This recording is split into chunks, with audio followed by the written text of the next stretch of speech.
Di dalam peperangan pun Rasulullah memakai akhlak. Rasulullah berperang pakai akhlak, jangan salah. Akan tetapi bukan berarti Rasulullah dan pasukannya misalkan kalau mau manah musuh atau mendang musuh minta maaf, bukan begitu maksudnya. Wahai kafir musuh misalkan, maaf ya saya panah, bukan begitu maksudnya. Maksudnya adalah aturan-aturan yang telah disampaikan oleh Rasulullah sallallahu alaihi wasallam dalam peperangan itu dilakukan oleh seluruh pasukan Islam. Aturan apa itu? Berperang tidak boleh merusak tanaman misalkan, tidak boleh membunuh anak kecil, tidak boleh membunuh perempuan, tidak boleh membunuh orang tua. Kalaupun sudah ada yang mati musuh, tidak boleh dimutilasi. Begitu ajaran Rasulullah sallallahu alaihi wasallam. Oleh karenanya bukti ilmiahnya, Rasulullah berserta pasukannya berperang selama kurang lebih 10 tahun. Yang peperangannya diadakan kurang lebih sampai 28 kali. Dalam masa 10 tahunan itu yang meninggal hanya 1,5%.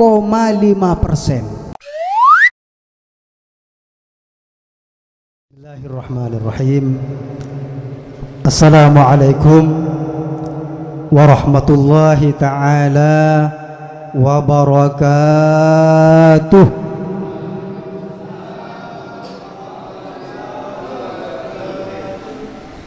Masya Allah, benar-benar kompak.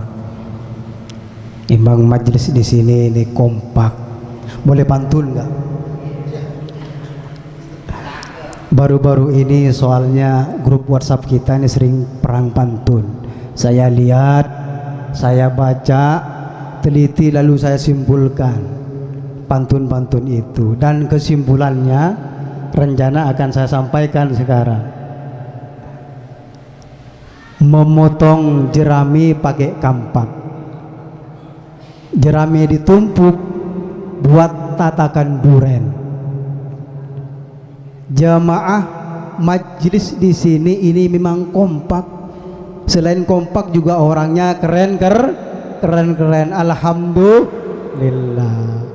Jadi kita pupuk persatuan ini, rawat persatuan dan kebersamaan kita ini.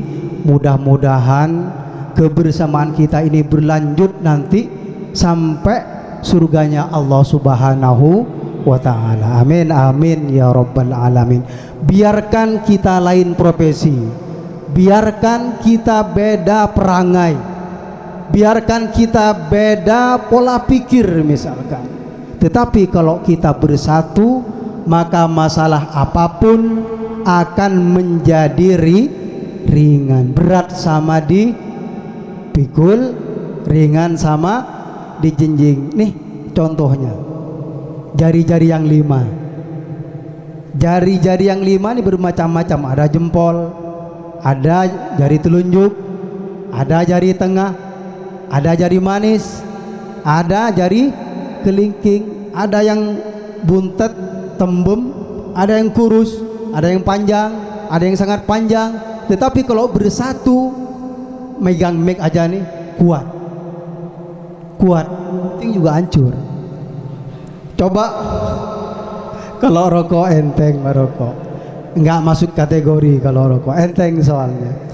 Tetapi kalau coba misalkan jempol semua misalkan, susah megang ini. Dan masing-masing ini ada tugasnya. Misalkan jempol tugasnya barangkali sebagian tugasnya untuk mempersilahkan orang-orang yang terhormat. Silahkan Pak Kiai misalkan, silahkan Habib, silahkan Ustadz misalkan. Dan tidak boleh ditukar dengan jari yang lain. Misalkan ditukar dengan jari telunjuk, silahkan Bib, songong. Silahkan Pak Kiai, silahkan Ustadz, songong. Atau bahkan dengan jari tengah misalkan, silahkan Bib misalkan, silahkan Kiai, ditampol malah sama Pak Kiai. Apalagi digoyang-goyangin misalnya, ditampol. Alhamdulillahilladzi khalaqa akramal insana wa a'zamahu wa akramahu wa huwa sayyiduna Muhammadin abduhu wa rasuluhu. Asyhadu an la ilaha illallah wahdahu la syarika lahu wa asyhadu anna Muhammadan abduhu wa rasuluhu. Allahumma salli wa sallim ala sayyidina wa maulana Muhammadin wa man tabi'ahu wa ba'du. Qala rabbi shrah li sadri wa yassir li amri wahlul 'uqdatam min lisani yafqahu qawli. Radina billahi rabba wa bil islami dina wa bi Muhammadin nabiyya wa rasula. Rabbana zidna ilman warzuqna fahman. Allahumma anfa'na bima 'allamtana wa 'allimna bima yanfa'una wa zidna ilman ila ilmina. Hadirin yang kami hormati, para guru-guru kita, para sesepuh, para hujat wal hadirin semuanya yang tidak dapat kami sebutkan satu persatu namanya, namun tidak dapat mengurangi rasa hormat kami. Pertama-tama marilah kita panjatkan puji syukur kehadirat Allah Subhanahu wa taala dengan sampai saat ini kita masih dikaruniai nikmat sehat wal afiah. Oleh karenanya seyogyanya lalah kita membaca tahmid alhamdulillahi rabbil alamin sebagai tanda syukur kepada Allah Subhanahu wa taala atas segala nikmat yang telah Allah karuniakan kepada kita. Lalu kemudian yang kedua, solawat beserta salam marilah kita haturkan kepada baginda kita, junjungan kita Nabi besar Muhammad sallallahu alaihi wasallam dengan mengucapkan Allahumma salli wa sallim ala sayyidina Muhammad wa ala ali sayyidina Muhammad. Hadirin saudara-saudara sekalian yang dirahmati Allah Subhanahu wa taala, pembahasan masih sekitar atau soal Nabi kita Muhammad sallallahu alaihi wasallam. Yang akan saya sampaikan pada saat ini yaitu benar enggak sih atau bukti ilmiah, benar enggak sih bahwa Rasulullah sallallahu alaihi wasallam itu berakhlak mulia. Perlu kita sampaikan ini untuk orang-orang yang meragukan atau bahkan mengingkari kerasulan Nabi kita Muhammad sallallahu alaihi wasallam. Kalau kita mungkin kurang begitu perlu, tetapi baik atau sangat bagus kita mengetahui itu. Kenapa kita kurang begitu perlu? Karena kita sudah mengimani dan meyakini firman Allah Subhanahu wa taala dalam surah Luqman itu pada ayat yang keempat yang berbunyi a'udzu billahi minasyaitonir rajim wa innaka la'ala khuluqin adzim. Sesungguhnya engkau Muhammad, kata Allah, benar-benar berakhlak yang mulia. Jadi kalau kita memang sudah mengimani, kalau tidak maka kita juga ikut kafir. Ada yang bertanya misalkan, katanya Rasulullah atau Nabi Muhammad berakhlak mulia, tetapi kenapa kok beliau berperang? Nah, ini yang perlu kita kaji, yang perlu kita ketahui, bahwasanya Rasulullah Sallallahu Alaihi Wasallam beserta pasukannya bukan petantang petenteng mengangkat senjata ingin membunuh orang. Rasulullah beserta pasukannya mengangkat senjata bukan mencaplok negara orang. Rasulullah sallallahu alaihi wasallam beserta pasukannya bukan ingin merampas harta orang. Akan tetapi Rasulullah beserta pasukannya menjawab tantangan dan kesombongan orang-orang kafir. Nah, kalau orang-orang kafir misalkan sudah siap dengan segala persenjataannya, masa kita diem? Bisa mati konyol. Jadi kalau ada pola pikir misalkan kalau kamu ditampar pipi kanan, maka kasih pipi yang kiri. Itu pola pikir yang kurang tepat, kurang benar. Kita dengan kita sendiri pun maka kita juga harus adil. Kalau ada orang yang nabok pipi kanan, paling tidak kita bertanya kepada orang yang nabok itu, kenapa kamu nabok saya misalkan. Jangan malah dikasih pipi yang kiri. Itu artinya adalah pola pikir yang kurang tepat. Hadirin saudara-saudara sekalian yang dirahmati Allah Subhanahu wa taala. Bukti bahwa Rasulullah sallallahu alaihi wasallam berakhlak mulia. Di dalam peperangan pun Rasulullah memakai akhlak. Rasulullah berperang pakai akhlak. Jangan salah. Akan tetapi bukan berarti Rasulullah dan pasukannya misalkan kalau mau manah musuh atau mendang musuh minta maaf, bukan begitu maksudnya. Wahai kafir musuh misalkan, maaf ya saya panah, bukan begitu maksudnya. Maksudnya adalah aturan-aturan yang telah disampaikan oleh Rasulullah sallallahu alaihi wasallam dalam peperangan itu dilakukan oleh seluruh pasukan Islam.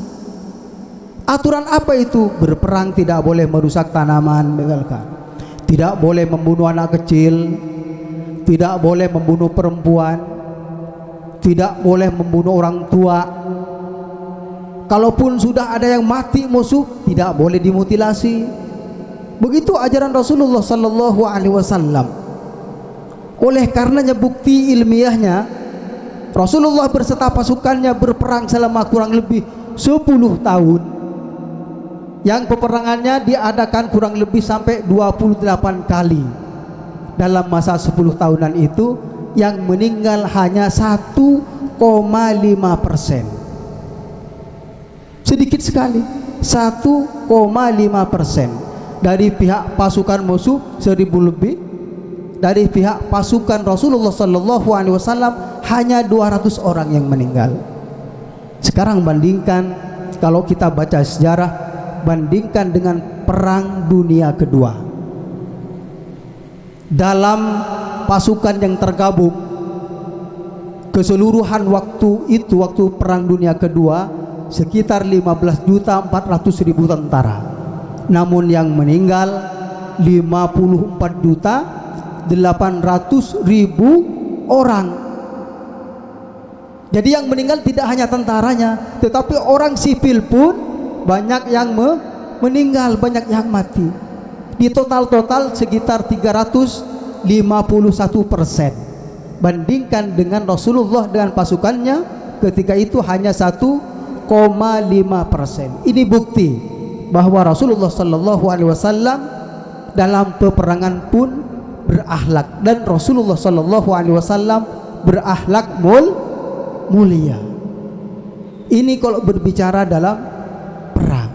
Tetapi kan Ustadz, katanya banyak orang yang masuk Islam karena peperangan itu.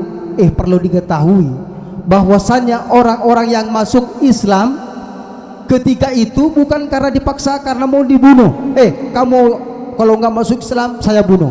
Tidak seperti itu. Mereka yang menyita tawanan itu, yang ditahan oleh pasukan Rasulullah semuanya, karena melihat sikap Rasulullah, melihat akhlak Rasulullah sallallahu alaihi wasallam, sehingga rata-rata tawanan itu masuk Islam. Hampir keseluruhan masuk Islam, termasuk salah satu istri Rasulullah sallallahu alaihi wasallam yang bernama Sayyidah Safiyah, yang beliau itu kan dari kelompok kaum Yahudi, di mana dalam sejarah bahwa dalam perang Khaybar, umat pasukan Islam yang berperang dengan kaum Yahudi kalah, mayoritas terbunuh, termasuk keluarganya Sayyidah Safiyah, istri Rasulullah sallallahu alaihi wasallam. Bapaknya meninggal, akan tetapi Sayyidah Safiyah yang menjadi tawanan ketika itu melihat akhlak Rasulullah sallallahu alaihi wasallam yang seharusnya benci dan ingin membunuh orang-orang Islam, berbalik mencintai Rasulullah sallallahu alaihi wasallam. Padahal Sayyidah Safiyah ini menjadi bunga desanya orang-orang Yahudi yang seharusnya mahal. Tetapi melihat Rasulullah sallallahu alaihi wasallam berbalik menjadi mencintai, tidak marah. Walaupun bapaknya meninggal, saudaranya meninggal, dibunuh, kalah peperangan, tetapi beliau mencintai Rasulullah sallallahu alaihi wasallam. Itulah bukti bahwa Rasulullah sallallahu alaihi wasallam berakhlak mulia. Dalam peperangan pun berakhlak, apalagi di luar peperangan. Banyak sejarah-sejarah yang mengatakan, yang menceritakan tentang akhlak Rasulullah sallallahu alaihi wasallam di luar peperangan. Satu saja akan kami sampaikan. Rasulullah sallallahu alaihi wasallam setiap harinya menyuapi orang Yahudi buta, udah tua, kerjaannya ngemis di sebuah pasar di Madinah.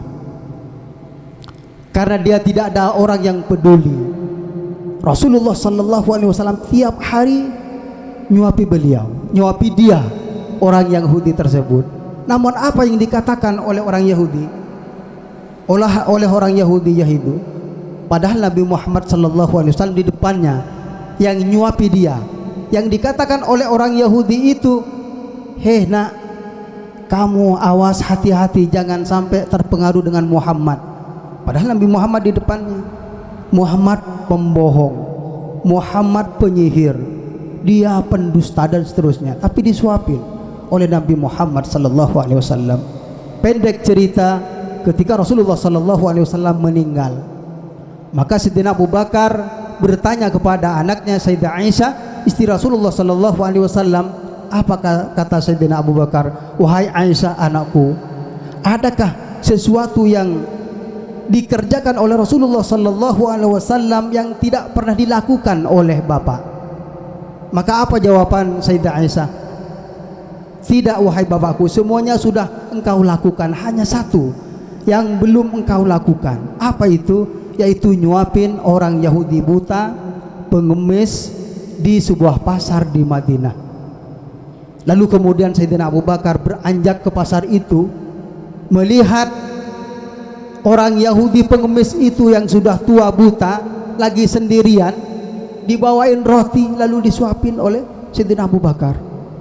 Tetapi apa yang dilakukan oleh orang Yahudi tersebut sama halnya dengan apa yang dikatakan kepada Rasulullah sallallahu alaihi wasallam ketika disuapin oleh Sayyidina Abu Bakar. "Wahai nak, kamu jangan sampai terpengaruh dengan Muhammad.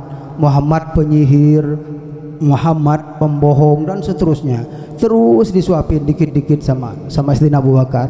Tetapi lama kelamaan Sayyidina Abu Bakar naik pita, muncul sebagai nafsu manusia biasanya, sering berkata seperti itu orang Yahudi tersebut. Lalu apa yang dilakukan oleh Sayyidina Abu Bakar?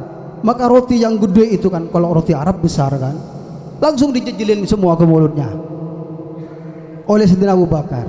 Lalu apa kata orang Yahudi tersebut? Siapa kamu kok kasar?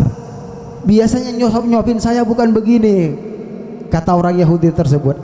Jawaban Sayyidina Abu Bakar, "Iya, saya yang setiap hari biasa nyuapin kamu." "Bukan," kata orang Yahudi tersebut. Akhirnya apa yang dilakukan oleh Sayyidina Abu Bakar? Sayyidina Abu Bakar diam, tidak nyuapin, nangis. Sayyidina Abu Bakar nangis. Ini kalau cerita Rasulullah sallallahu alaihi wasallam. rasanya baper ya, pengen nangis juga rasanya. Sayyidina Abu Bakar nangis. Tetapi apa yang dikatakan Sayyidina Abu Bakar kepada orang Yahudi tersebut? Wahai bapak, memang yang nyuapin kamu tiap hari sudah meninggal, sudah tidak ada. Itulah Muhammad sallallahu alaihi wasallam. Akhirnya teriak orang Yahudi tersebut, baca syahadat asyhadu an la ilaha illallah wa asyhadu anna Muhammadar Rasulullah. Langsung masuk Islam. Dan banyak sejarah-sejarah yang lain yang berkaitan dengan masuknya Islam orang-orang kafir ketika itu. Hadirin saudara-saudara sekalian yang dirahmati Allah Subhanahu wa taala, oleh karenanya kita selalu mencontoh Rasulullah sallallahu alaihi wasallam dari segala bidang dalam kehidupan ini. Bidang apapun, sisi apapun, contoh Rasulullah sallallahu alaihi wasallam, sehingga kita termasuk orang-orang yang dikangenin oleh Rasulullah. Sampai Rasulullah sallallahu alaihi wasallam nangis, kangen kepada kita. Maka Rasulullah sallallahu alaihi wasallam yauman, wa ma yubki, qalu wa ma yubki ya Rasulullah. Rasulullah pernah menangis karena kangen sama kita. Lalu heran para sahabat, kenapa engkau menangis ya Rasulullah? Apa yang membuat kamu menangis? Kata sahabat, wa ma yubki ya Rasulullah, apa yang membuat kamu menangis? Apa kata Rasulullah? Astaqtu li ahbabi. Tambah bingung para sahabat. Kata Rasulullah, saya kangen terhadap kekasih-kekasihku. Rasulullah, para sahabat tambah kebingungan, tambah heran. Apa kata para sahabat? Qalu awalasna ahbabaka ya Rasulullah. Bukankah kami ini kekasihmu wahai Rasulullah? Tetapi jawaban Rasulullah, la, tidak. Bal antum ashabi, kalian ini semua adalah sahabat-sahabatku. Wa amma ahbabi faqaumun ya'tuna min ba'di yu'minuna bi wa lam yaruni. Kekasihku, kata Rasulullah sallallahu alaihi wasallam, yaitu orang-orang yang datang setelah aku, mereka mengimani kepadaku walaupun mereka belum pernah melihat aku. Itulah kita semua, insyaallah. Demikian apa yang dapat kami sampaikan, kurang lebihnya kami mohon maaf. Yang sebesar-besarnya wallahul muwaffiq ila aqwamit thariq wal afu minkum. Wassalamu alaikum warahmatullahi wabarakatuh.